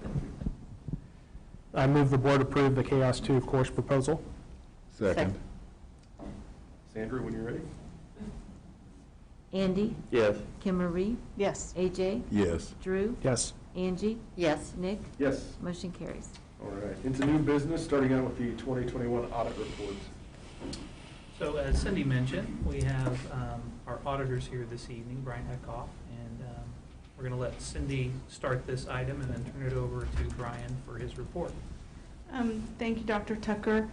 Brian Eckhoff is here with us. He is the lead of the team that spent the better part of a week in September with us.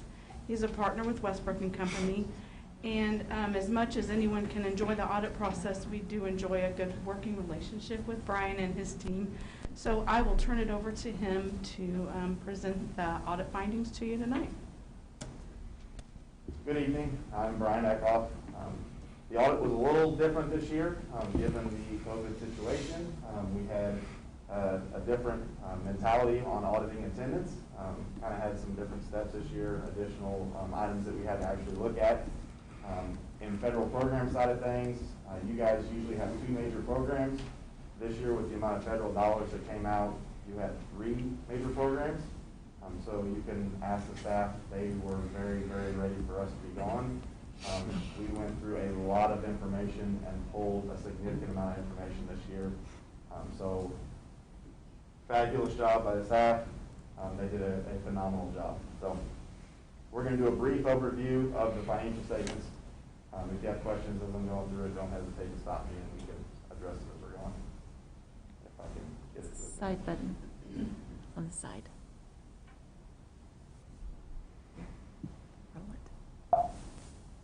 There we go. Okay. So page 2 at the top of the page is the opinion paragraph, and you will see that it says the financial statements were presented fairly. So this is a clean audit opinion or a good audit report, so exactly what you want to see in your financial statements. Page 13 is the statement of activities. It's kind of a different financial statement because it has your expenditures down the left-hand side, offset by revenues in the middle of the page, to show you a net cost of that function or activity down the right-hand column. We usually highlight food service, community services here. You can see food service on the far right-hand side. The cost of doing business for food service this year was $538,000. That's actually less than last year. Last year we were about $599,000. 100% free this year was part of the attribution of that being less this year. And then your community services was about $755,000. This is your balance sheet. You can see as of June 30th, we had just under $63 million in assets made up between the 3 funds. The special revenue fund is your teacher's fund, and standard practice in school districts is to take that to a 0 balance. And at the bottom of the page are the fund balances. Those are allocated between various types. In your general fund, you have non-spendable, which is your scholarship proceeds. Those are just sitting in there to accrue interest and then pay out, which is the $871. That will be future paid out scholarships. The assigned portion of $1.6 million is for student activities. These are clubs, organizations, athletics, things like that. The balance tracks from year to year. And then there were food service. You still have a balance in food service, and DESI requires you to track that. As you continue to lose on food service, that balance will go away and you will no longer have that balance. And then the remaining balance in your general fund is always shown as unassigned. That's used for day-to-day operations for the school district. Debt service balance is always restricted for debt service of about $15.5 million. Capital projects, we had some capital projects going on as of the end of the year. The $697,000 is projects that you guys had approved prior to June 30th but hadn't been paid out yet. And then the 4.9 is the remaining balance in that fund. This is a statement of revenues and expenditures and changes in fund balance. Down in the red box, you can see the change in fund balance this year was a decrease in fund balance of $928,000. However, if you look, your general fund had an increase of $527,000, so your operating fund actually was pretty flat for the year. Capital projects fund is where you have your significant decreases. You're spending those bond proceeds and doing your long-range plan and things like that. It went down 7.5, almost 7.6 million. So we're spending those amounts on buildings and assets. And your debt service fund increased this year, and you'll see the debt service payments coming up. We've got a couple of years of balloon payments coming up, so you'll see that balance grow to cover those payments. This is your summary of debt. As of June 30th, we had about $151 million in outstanding debt for the district, with 9.4 due in the current year.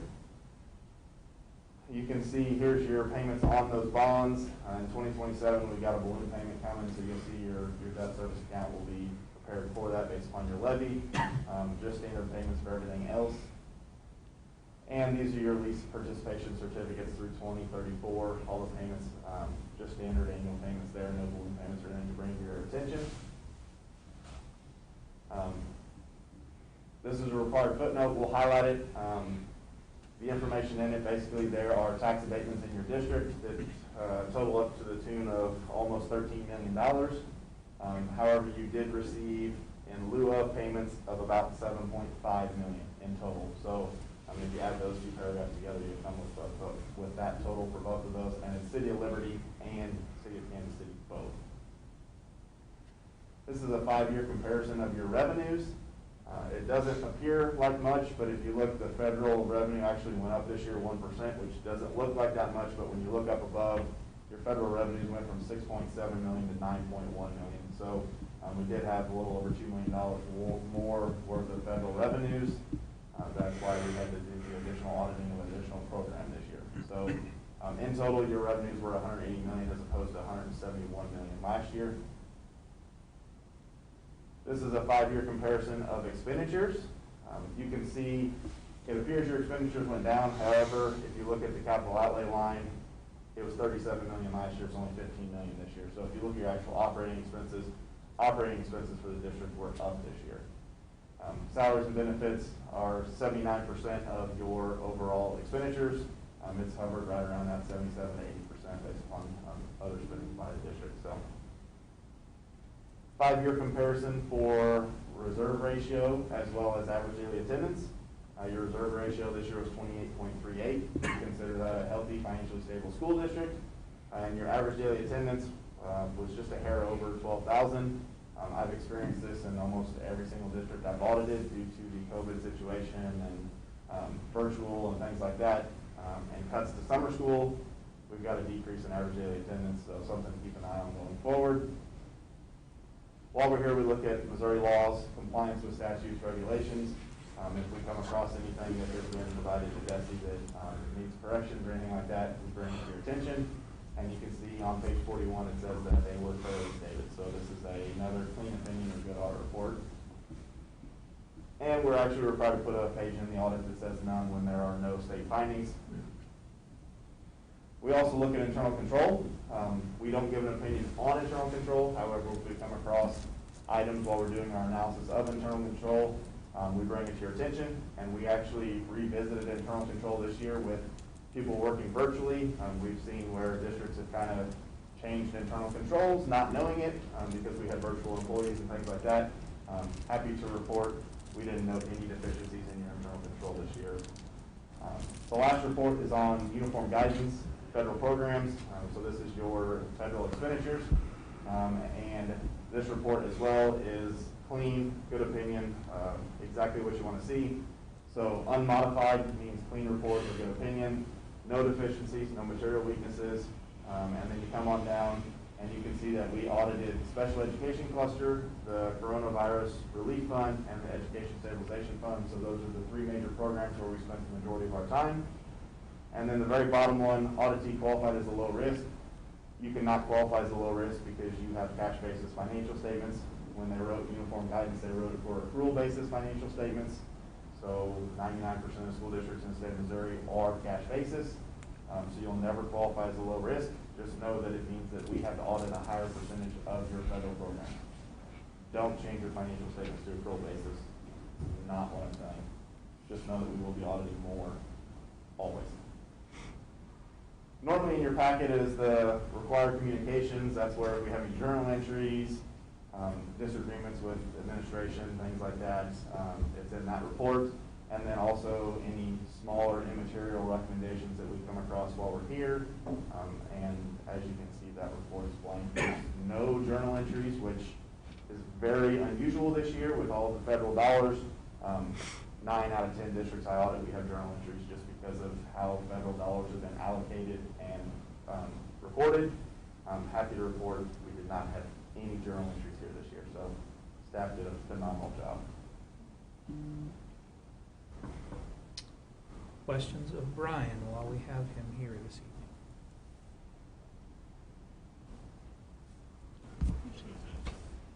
One question I wondered as far as what questions did you receive from the Audit and Finance Committee meeting last night? They actually had us do a little extra testing on disbursements this year on some duplicate addresses and things like that. So Cindy and I actually got to sit down and do some investigative work on duplicate addresses and duplicate ownership of entities, things like that. Happy to report that everything came back and was able to be explained or identified. So that was the main one that we did. Outside of that, it was your standard every year questions of audit committees. Okay. Anything else for Brian? Okay. Thank you. We appreciate you being here this evening. Thank you very much. Also want to extend gratitude and appreciation for those that serve on the Audit and Finance Committee that work closely with Ms. Sullivan as well as Denise Aldridge in navigating that every single year with our entire business services department. So thank you to them as well. And thank you again to Business Services and everybody. That's great stuff. Moving into long-range planning criteria now. Mr. President? Yes. We do have a motion. Oh, sorry, my bad. I move the board adopt the 2020-2021 annual audit. Second. Okay, Sandra. Andy? Yes. Kim Marie? Yes. AJ? Yes. Drew? Yes. Angie? Yes. Nick? Yes. Motion carries. Just so excited now. Long-range planning criteria. So long-range planning is something we've talked about as we've reconvened this process, and so appreciate working with Hollis and Miller and their team. As we've mentioned, you've seen the planning criteria previously as we walked through that with you. We did that a while back, and then we're going for a second round of feedback, and so we wanted to turn it over to Kevin Nelson from Hollis and Miller to walk us through that and where we're at tonight. Well, thank you guys for having me. Good to see you all. Again, I'll try to give you a brief update of kind of where everything has landed as of recent. So again, process update. We're going to share a little bit of that community input feedback, and then also spend most of our time just kind of reviewing those planning criteria and kind of where those have landed. So again, you guys are familiar with the 5 steps. We are wrapping up step 2 at about the same time we're wrapping up step 3, just kind of the way that worked out. But we'll share some of the information. Forward. So again, we did a bunch of different, starting back at the beginning of the summer. You guys saw this last time I was here. We did lots of interviews and surveys and walked to the buildings, looked at the buildings. But since then, since I've been here last, we did have parent community surveys also as part of that community input sessions that Dr. Tucker mentioned a little bit ago, as well as our student engagement sessions. So we had student engagement sessions at Warren Hills, Heritage, and then both high schools. And so those were a lot of fun to be able to work with the students and kind of engage with them and get their feedback as well. And we'll share a little bit more of that here as we go forward. But just very quickly, just to kind of summarize, we have a sheet on just what the staff kind of told us through their survey and just some strengths. You know, teachers, administration, staff, those were some of the things that they mentioned. Focus on that student learning was also listed as a strength, as well as our athletic and our fine arts programs. At the same time we ask strengths, we always ask opportunities. And so that survey showed us that focus on that student mental health, as well as the student-teacher, the quality of our facilities. Those things were all pieces for the opportunities that they have listed. When we look at the community patron survey, just to kind of compare to what the staff was telling us, again, we had underneath our strengths, we had the student teachers and administrators on top of that list. We had communication from the district, as well as quality of our facilities listed as strengths from those patrons that took the survey. Again, we had about over 1,500 people take that survey, so we felt like we had good participation in that as well. When we look at the opportunities, again, very consistent on the focus on student mental health and that student-teacher ratio. So this summary starts to tell the story of what we learned from the students. And so we asked each age group similar questions, but also a little bit different. The older students, we had them tell us similar questions to what we heard from staff and community members, and that was, tell us about the strengths. Those students also told us, teachers, administrators, and staff, as well as sharing the athletic and fine arts and the variety of programs offered as strengths of the district from that student perspective.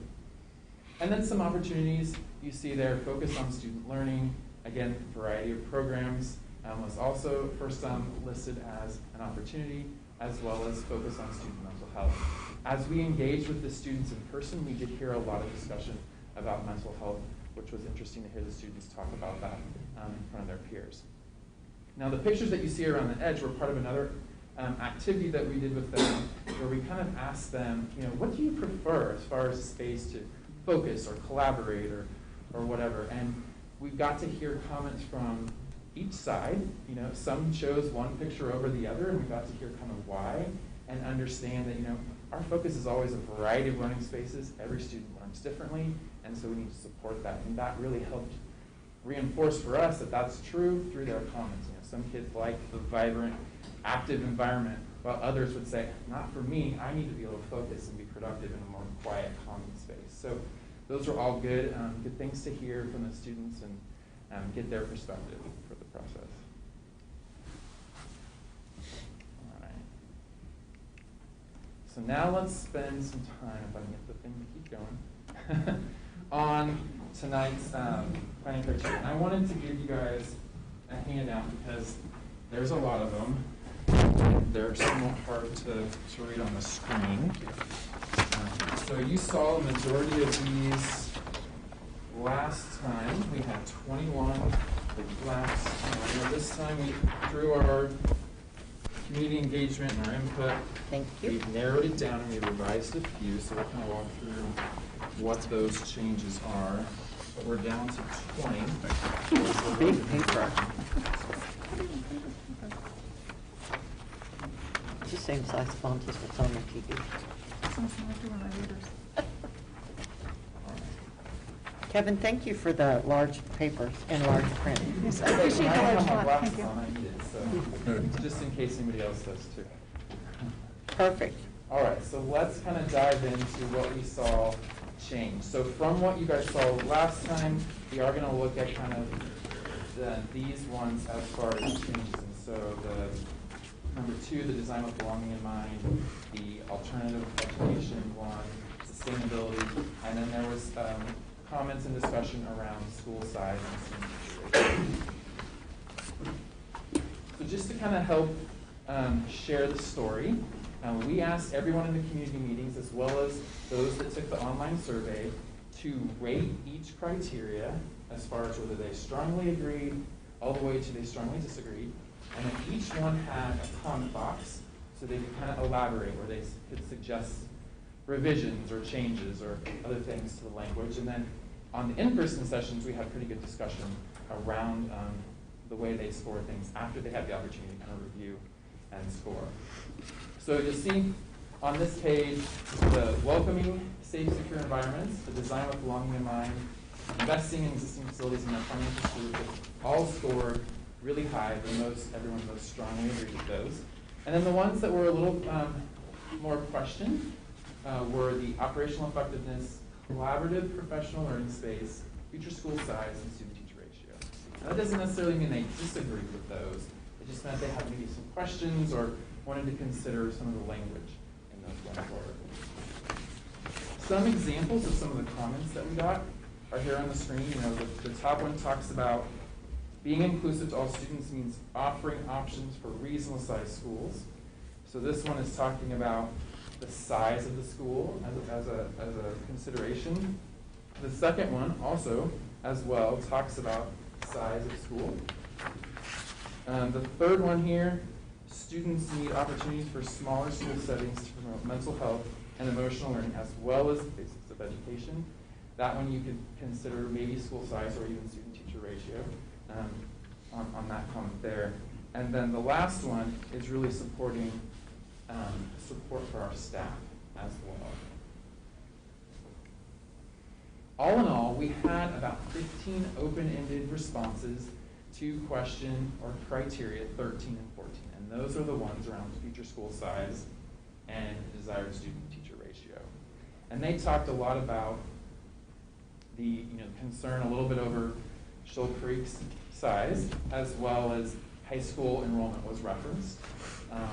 So also the concern over some student-teacher ratios shown at the high school level and elementary level. And so we'll kind of look at what that has looked like as we get into the detail. So just to kind of start, we're going to look at number 2, which was that design with belonging in mind. And we had some conversation in the community meetings that just was unsure about some of the language, specifically to where it referenced cultural aspects of messaging. And so we worked to kind of revise that criteria to read, with intentionality, create visually appealing areas that foster a sense of belonging for all staff, students, and families that represent the many ways we connect and belong in our school communities. So again, we felt like that still met the intent of the design with belonging in mind, but maybe remove any unclear language that was perceived in the community meeting. So that's the one minor revision we made to that one. The next one, sustainability and learning environments. So this one, the way it was read the first time, I think it was unclear. We had said something about social responsibility, community interest, and it became a little bit concerned that that might be perceived as political statements or something within the community meeting. And so certainly not our intent with that criteria, and that's why those meetings are so helpful for us to understand how different groups might perceive the language so that we can edit it and really meet the intent of the criteria as it was meant. So sustainable learning environments is all about the built environment and how it can support teaching and learning, as well as be good environmental stewards and be very responsible for those resources that the district is using. So we did change the language just a little bit on this one to make sure that we focused on really the intent of the criteria, and that is resources and sustainability. Now, future school size and design, we did not change this criteria, but we did want to talk about it just because it did come up a lot in the community meetings, and it's important for us to continue to remind everyone that this is meant for future facility planning. So I think it's easy for some of us to look at this criteria and say, well, Shoal Creek is larger than that, and so we've got an issue. But again, this is our way of saying, going forward, we want to have this criteria for future school design. It doesn't mean that we're going to go back and retroactively change our existing inventory, if you will, of schools and square footages. We want to use what we have efficiently, but then going forward, we would follow this criteria for school size. So that one does stay the same. Just wanted to kind of talk through that one. And then this last one that we've suggesting some changes to is about the student-teacher ratios. Now you'll see the verbiage on the bottom was how we proposed initially, and it's the same language from previous years. The language on the top is the suggested change. So you'll see at early childhood that those ratio ranges, because it's always going to be a range. Like students don't come in perfect batches when they show up at the door. So we have to be able to accommodate a range. And so at pre-K or early childhood, that range is staying the same, 10-to-1 to 17-to-1. Now at K1 through 2, is that my warning? I'll hurry along. So at K1 through 2, we do see a little bit of a change. And this is in response to the community input that we've received, some of this, even the staff surveys and those. So you'll see from before we were 25 to 28, we're now looking at a 22 to 25. Again, that range. You'll also see that the groupings are broken down just a little bit different. So that next layer is 3 through 4, where before we went 3 through 5, so kind of breaking that down just a little bit more. So 3 through 4 would be 25 to 27, 5 through 8 would be looking at 25 to 30, and then finally at our high school level, our 9 through 12, we would be at that kind of 28 to 33. So again, bringing those down just a little bit to help respond to the community input that we received. Can I add? Yep. Earlier we talked about MSIP 6 in some of those operation standards that are now included within MSIP 6. Last week, we were comparing the two, so the planning criteria with what's now within MSIP 6. And so you see that reflected in item 13 as well. So it's a little change from what we've done previously.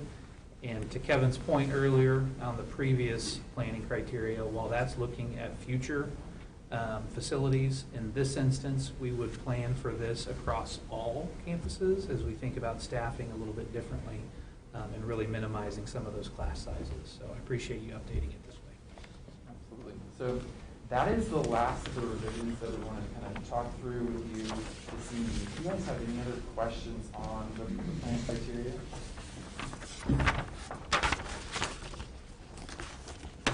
I think, Kevin, we're always interested from a student standpoint. I appreciate you all focusing on getting them engaged. And obviously, we've got the numbers here of kind of how they responded. Anything surprise you coming out of that student conversation that you just weren't quite prepared for? In a good way.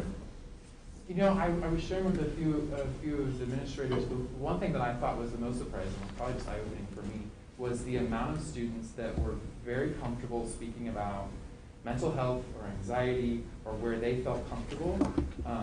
I just had an experience, a sixth grader, happy to talk about his anxiety in front of his peers in a class of 30, and I thought that was really, really awesome to see students feel comfortable to share openly, and I thought made me feel good about the information we got from them because it felt so honest and in the moment. So I thought that was really cool and shocked me, if you will, a little bit. And then the amount of students, even in our even in our fifth grade, in the elementary class, the amount of students that picked the quieter, calmer classroom picture over the active one, and when we asked them why, they're like, I need to be productive, I need to focus, and they were very driven. You could see those driven students that were so focused, and to have them come out and share that I thought was really interesting versus, I expect most to be like, I like the bright colored one, I like the fun one, but it was really good input to hear from them. Those are probably the two things I would say stand out. Yeah, thank you. Any other questions or anything else I can provide? Anything to add, Mr. Anderson? No, appreciate the work, and really, I attended some of the sessions with the students, which was great. I think it was a great add to the process for sure. So the goal here tonight is to present this for hopeful vote tonight. That allows us to kind of pivot to step 4. And again, there's much more community engagement to follow. But this is just, we did this last time in 2017. We're just following that same process. This is a great step to kind of move into the next phase. Other questions or comments for Kevin? Do you want a motion? I'll take a motion if there's no questions. I move the board approve the long-range planning criteria as presented. Second. Sandra, when you're ready. Andy? Yes. Kim Marie? Yes. AJ? Yes. Drew? Yes. Angie? Yes. Nick? Yes. Motion carries. Thank you, Mr. Nelson. Appreciate it, guys. Thank you. Appreciate your time. Thank you. Into 7.03, the 22-23 academic calendars. So I want to start by thanking Team Liberty for their work on this. Each year, they take pen to paper and work through a variety of options and scenarios as it relates to our academic calendar.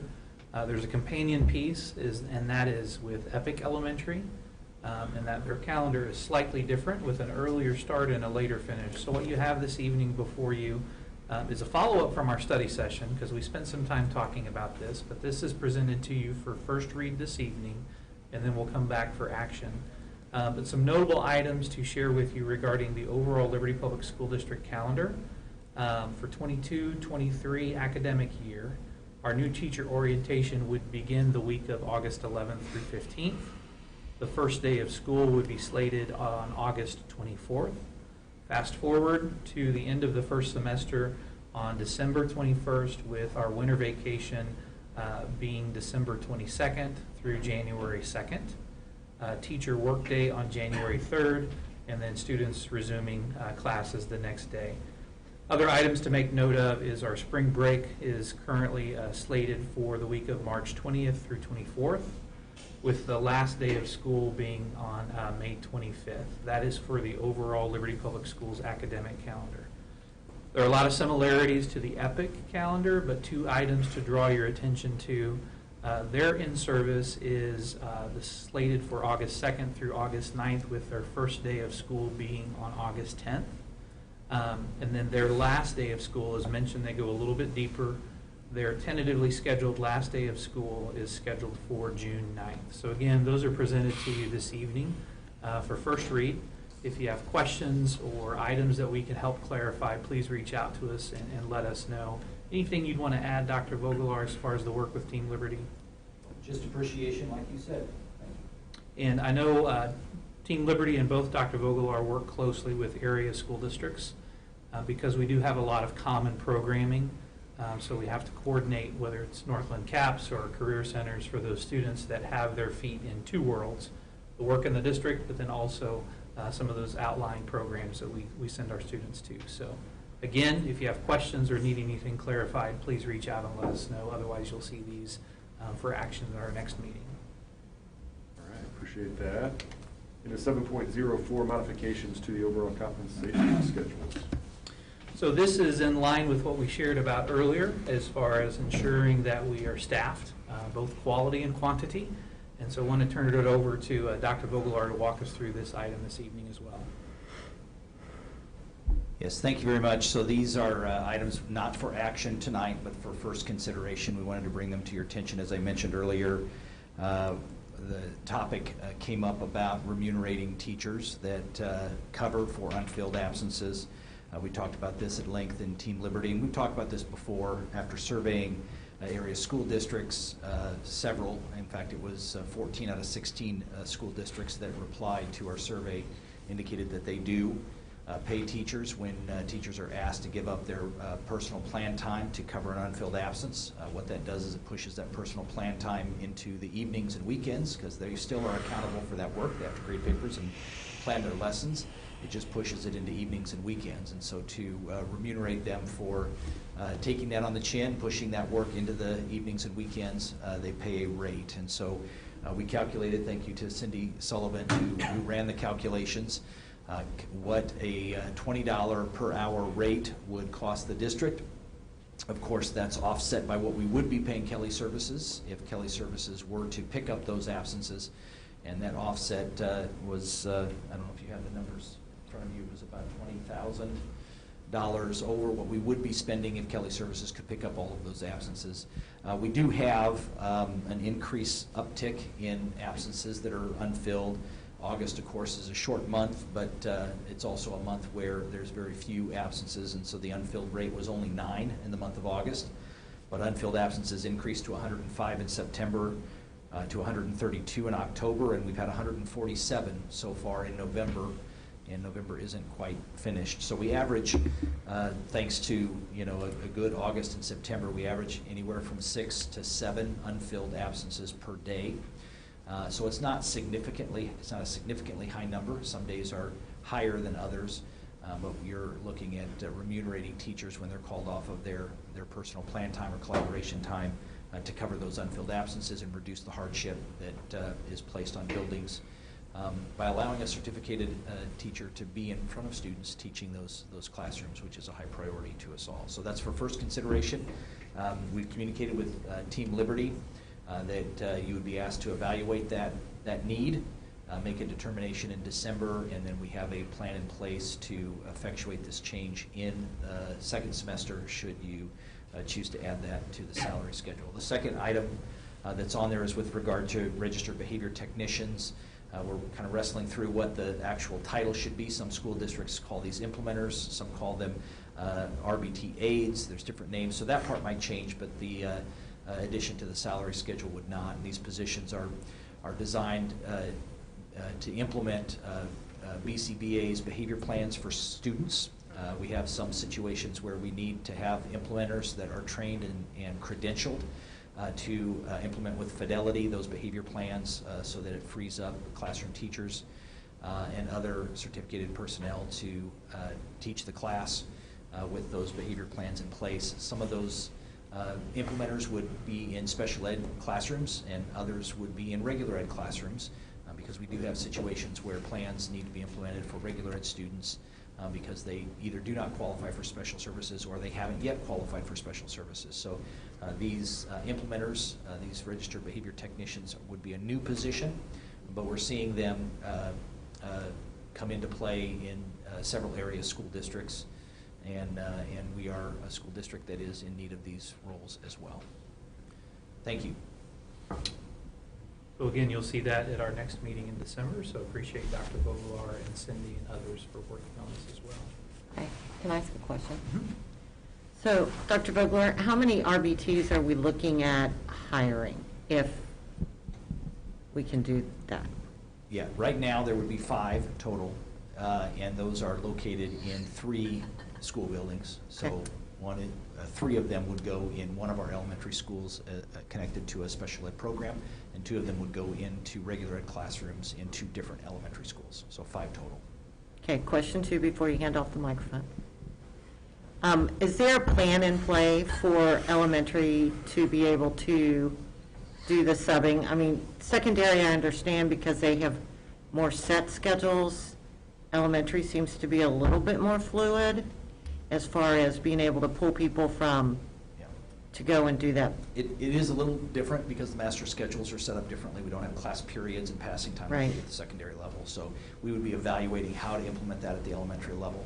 I don't have an answer yet. Some school districts that we surveyed do that when classrooms are split and teachers take on an extra load because of an unfilled absence. Others would lean on other certificated personnel that do have a free window of time to come over and cover those unfilled absences. So we'd work with elementary principals on how best to implement that at the elementary level. Thank you. Yep, thank you. All right. Into 7.05, contracts, purchases, and bids. We do have a few items under that, and so we will turn that over to Mr. Anderson to walk us through those items. Thank you. There's 2 items. One is just for first read consideration, and we would plan on having a contract for you next month. And the other is an emergency purchase that we'd ask for consideration, confirmation tonight. The first matter is construction management services. So as is outlined in front of you, that we put an RFP out back in October, and we received 4 proposals for construction management services.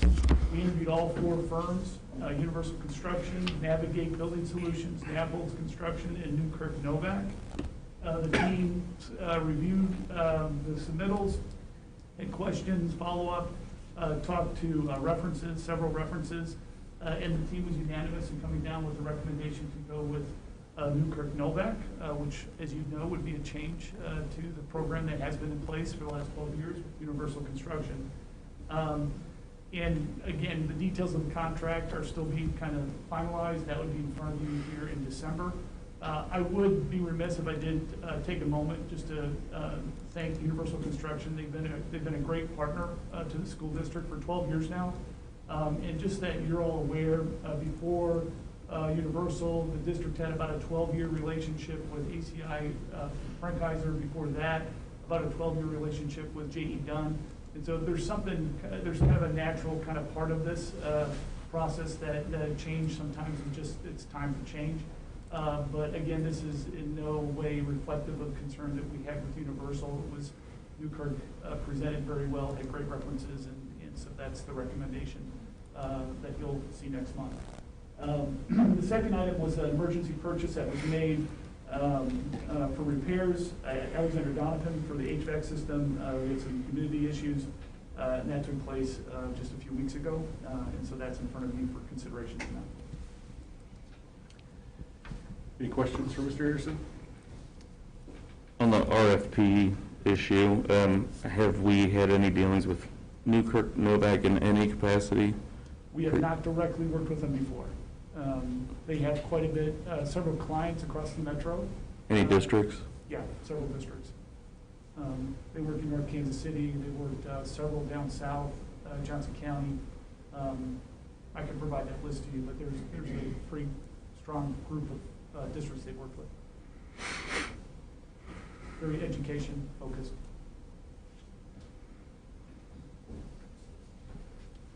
I move the board approve the emergency services of P1 Group.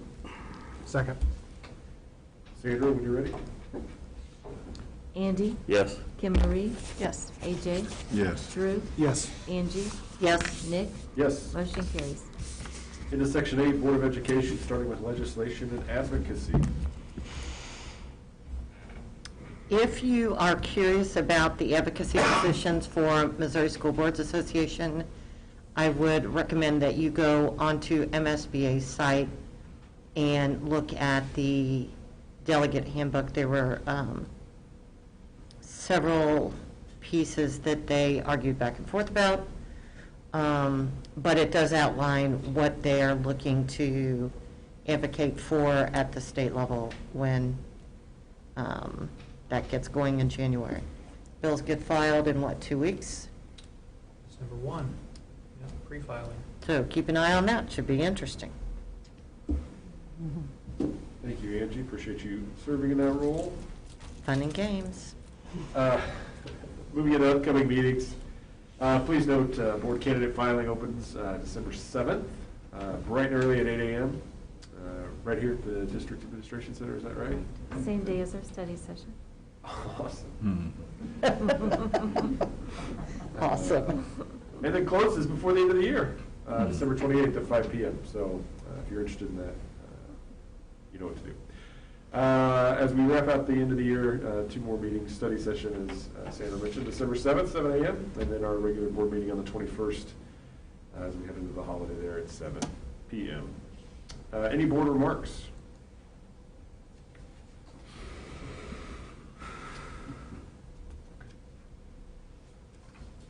Seeing none, Section 9, I'll move, hear a motion for adjournment. I move the board adjourn. Second. Sandra, when you're ready.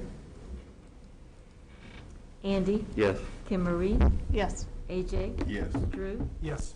Angie? Yes. Nick? Yes. Motion carries. Thank you. Thank you, everyone.